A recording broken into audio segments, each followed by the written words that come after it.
La vida artística de Arthur Rimbaud fue un fulgor, un estallido espectacular de talento que deslumbró a sus contemporáneos y que lamentablemente se apagó violenta y tempranamente. En apenas unos años, los que median entre unos 17 y 22 años, Rimbaud compuso toda su obra y desapareció de la escena. Pero jamás en la historia de la literatura universal, unos pocos años de creatividad han dado más de sí. La posteridad le ha encumbrado como uno de los más grandes poetas de todos los tiempos. Sus obras han fascinado a las generaciones de lectores. Su vida desorbitada ha causado tanto estupor y escándalo, y hay quien afirma que la verdadera creatividad hace eclosión en la primera juventud y que después de ella todo es parte de un oficio. De ser cierta esta afirmación, Rimbaud sería un ejemplo más que paradigmático. Hoy aquí en Crónica Lunares vamos a hablar de Iluminaciones, una de las obras de Arthur Rimbaud. Yo soy Irving Sun, esto es Crónica Lunares, como les digo, y pues nada, comenzamos. Cierra los ojos, cierra los ojos, cierra los ojos, cierra los ojos. Si escuchas que alguien se acerca, no temas. Todo estará bien.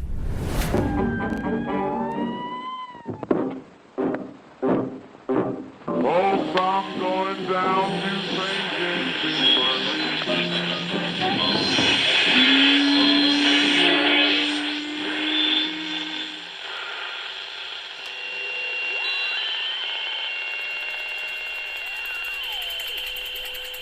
Estás escuchando Crónica Lunares, el lugar del mundo donde entra por tus oídos. Bienvenido. Arthur Rimbaud nació el 20 de octubre del año de 1854 en Charlesville, Bélgica. Hijo de un militar a menudo ausente que abandonó a su familia cuando Rimbaud apenas tenía unos 10 años, fue un alumno destacado en la escuela en la que recibió el estímulo de su joven profesor de gramática y literatura llamado Isambard, lo que lo condicionó un poco sobre su vocación. Con apenas 16 años, publicó sus primeros poemas en revistas locales y envió 3 más a la revista Parnasse Contemporain con la intención de figurar en esta prestigiosa publicación. Pero al joven Arthur, su pequeña ciudad provinciana, le ahogaba y dejándose llevar por el espíritu aventurero que caracterizó toda su existencia, se fugó a París y en ese mismo año, en 1870, y sin dinero, viajando en el tren, también sin haber pagado un ticket, por lo que fue detenido. Después fue rescatado por su profesor, quien le alojó en casa de unos familiares de Douai, donde acabó regresando a Charlesville poco tiempo después. Una segunda fuga, de la cual se habla, se produce en septiembre, primero a Charleston y después a Bruselas y Douai, en el cual debió haber sido devuelto a Charlesville escoltado por la policía.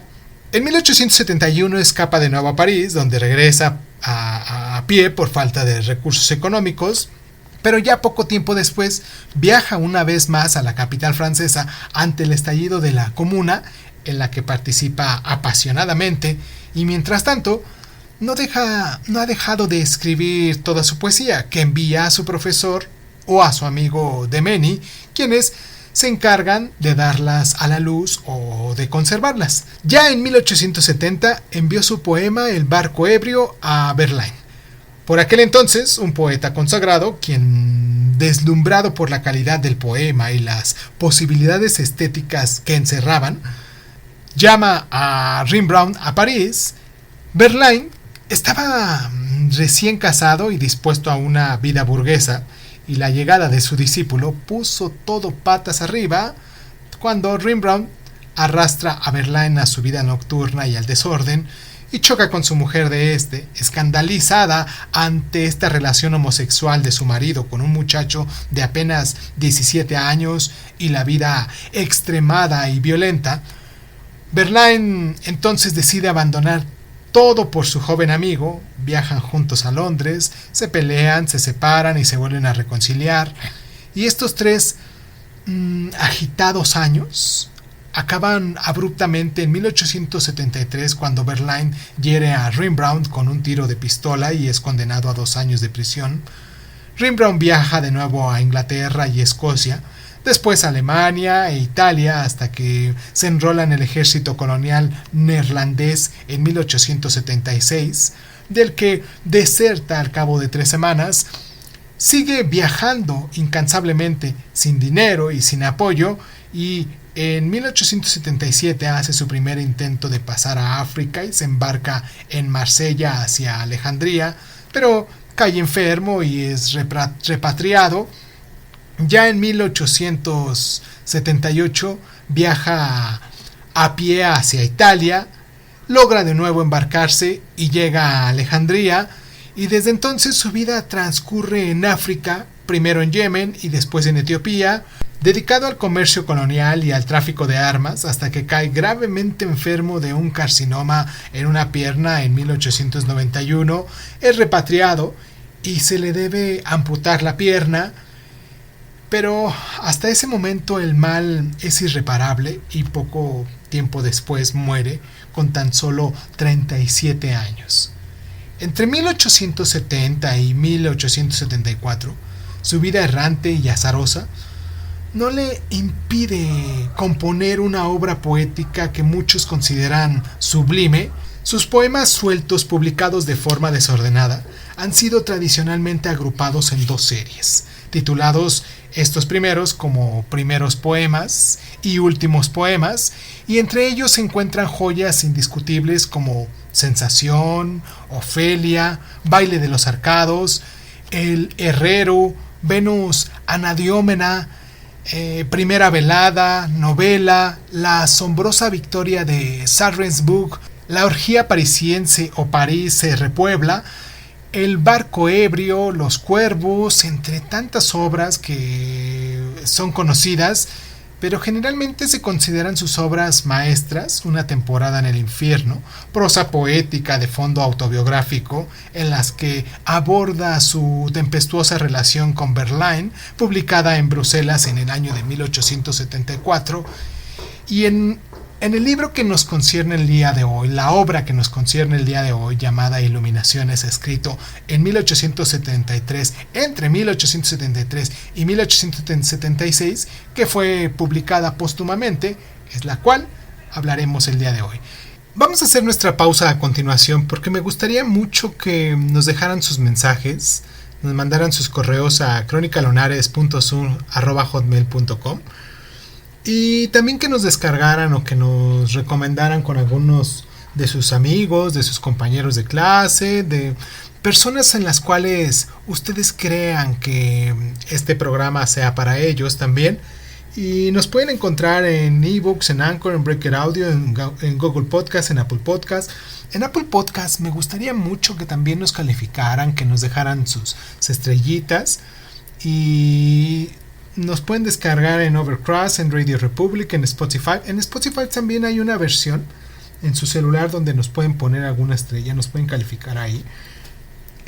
Nos encuentran también en TuneIn, en SoundCloud, en Speaker, en iHeartRadio. Y mucho me gustaría que se suscribieran con nosotros en YouTube. Que nos siguieran en Facebook como Crónica Lunares de Zoom, en cualquiera de los dos, en YouTube y en Facebook. Bueno, en cualquier plataforma nos encuentran así, Crónica Lunares de Zoom. De ese modo nos encuentran. Y pues nada, vamos a nuestra pausa y espero muy gustosamente todos sus mensajes. Vamos a la pausa y regresamos.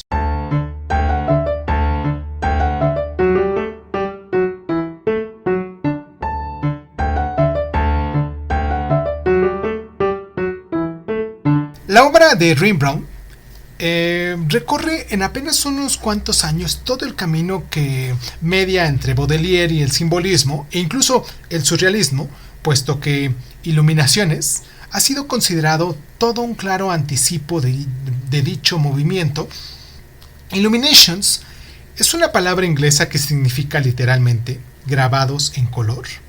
Y este libro consta de 42 estampas en bellísimas prosas poéticas y verso libre que abarcan asuntos muy diversos, que poseen un fondo común y entre ellas se mezclan visiones mesiánicas, accesos de angustias y descripciones alucinadas que han sido calificadas como una sucesión de cuadros dibujados por una imaginación de visionario o un sueño intenso y rápido. Es una obra susceptible en muy diversas interpretaciones, fundamentalmente porque resulta imposible sustraer en su lectura a la propia biografía del poeta, tan intensa y tan desorbitada, y de esta forma algunos han querido ver en ella un viaje a la tumba abierta hacia el nihilismo, un rechazo de la moral burguesa y puritana, e incluso la negación radical de la cultura y la civilización, la pura conciencia de la inutilidad de la tradición. Pero no deja de ser paradójico que una obra considerada paradigma de la negatividad y apoteosis del instinto destructivo sea al mismo tiempo un magnífico acto de creación estético y una gran propuesta de liberación mediante la escritura. Nos resulta extraordinariamente significativa la frase "yo es otro" que Rembrandt escribió en una de sus cartas. Esta expresión enigmática anuncia inconscientemente un deseo de autodestrucción y reconstrucción que cuadra perfectamente con la vida más que azarosa del poeta, un deseo de romper con todas las ataduras, renacer siendo otro, una actividad que se refleja perfectamente en una obra que es al mismo tiempo una de las cimas estéticas de arte poético de todos los tiempos.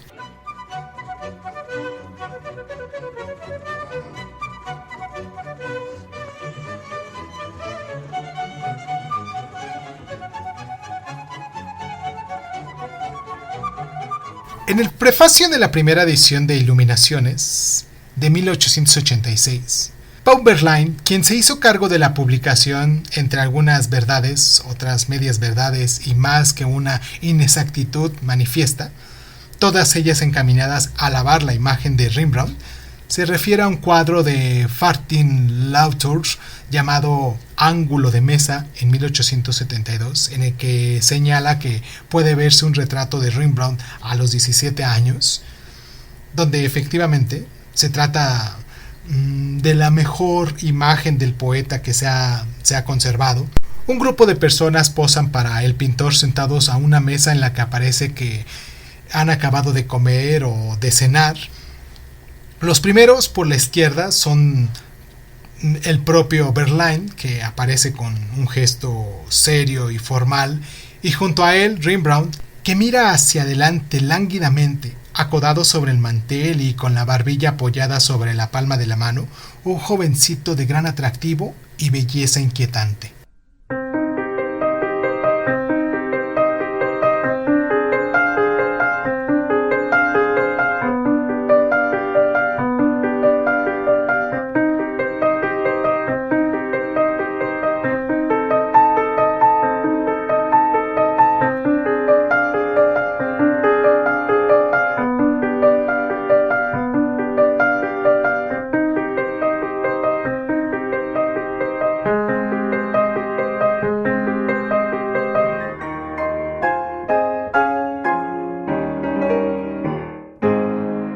Pocos escritores han suscitado un cúmulo de interpretaciones tan diversas como Arthur Rembrandt. Algunos críticos han querido explicar desde un punto de vista cristiano el drama espiritual de sus obras, mientras que otros, por el contrario, le consideran un sacrílego que hace escarnio de los valores eternos de la religión y la sociedad, y algunos le consideran un maestro del simbolismo, otros el iniciador del surrealismo. Al propio Rembrandt, todas estas consideraciones, si hubieran llegado a conocerlas, probablemente le hubieran dejado indiferente, ya que algunos de sus testimonios resultan muy significativos. Paul Claudel, conmocionado tras la lectura de Iluminaciones, se definió como un místico en estado salvaje que huye en vano de la llamada de Dios, y para Albert Camus fue el poeta de la revuelta. Y todo lo que esto pone inequívocamente de manifiesto es que la corta e intensa obra poética de Rembrandt causó una conmoción gigantesca entre sus contemporáneos y suscitó una fascinación a la que no han podido sustraerle las generaciones posteriores.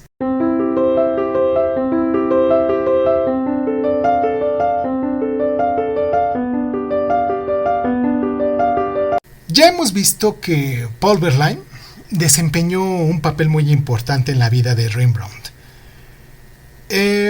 Merece la pena aquí detenerse en la obra de este poeta, cuya obra debe de ser leída ya que ocupa un puesto destacado en esa brillantísima eclosión de excelente lírica que produjo en la Francia de la segunda mitad del siglo XIX. Y Paul Verlaine nació en Metz en el año de 1844 en un ambiente burgués acomodado y desde muy joven se dedicó a la poesía. Se dio a conocer en París en 1866 con la publicación de sus poemas saturnianos, en los que advierte la influencia de Baudelaire, pero 2 años después publicó Fiestas Galantes, que se vincula más con el decadentismo. Ya en 1870 es el año de su matrimonio con Mathilde Mauthe, pero también con él la derrota de Sedan, la caída del Segundo Imperio y el estallido de la Comuna, en lo que afecta a Verlaine, el año de la irrupción de Rembrandt en su vida, como ya lo dijimos anteriormente. En 1874 aparece Romanzas sin palabras, donde se manifiesta plenamente la poética de Verlaine, que él mismo definió en su arte poética, que constituye la esencia del simbolismo, una escritura de sensaciones puras, ajenas al significado, atenta sobre todo a la musicalidad del verso, liberada del corsé de la rima. Y su siguiente libro, ya en 1881, tiene un significativo título llamado Cordura. Fue escrito en su estancia en prisión a causa del disparo con el que hirió a su joven amante Rembrandt, y representa una vuelta a las formas métricas regulares y al sosiego creativo. Después de todo esto, publicó nuevos libros de poemas a lo largo de los siguientes 2 años, Antaño y Ogaño, Liturgias íntimas, Paralelamente, Canciones para ella, etc. Y en 1884 dio a la imprenta la célebre antología de Poetas Malditos, a la que nos hemos referido ya en el programa anterior, que les recomiendo mucho que vayan a escucharnos. Y pues los dejo hasta aquí para que ustedes tomen la decisión de ir a buscar el de la semana pasada que estuvimos hablando de Charles Baudelaire. Y pues nada, les mando un abrazo muy muy afectuoso, espero que se encuentren muy bien. Me agrada mucho y me emociona el saber que también ustedes nos mandan sus mensajitos cada vez que abro mi correo electrónico y veo ahí mensajes nuevos, con nuevas recomendaciones, con nuevas sugerencias, incluso críticas que nos han hecho. Me emociona cada vez que los encuentro así. Me gustaría seguirme emocionando de ese mismo modo. Y pues nada, los invito a que nos inscriban, a que se suscriban, a que nos compartan. Y pues esto fue Crónica Lunares. Yo soy Irving Sun y pues muchísimas gracias por estar.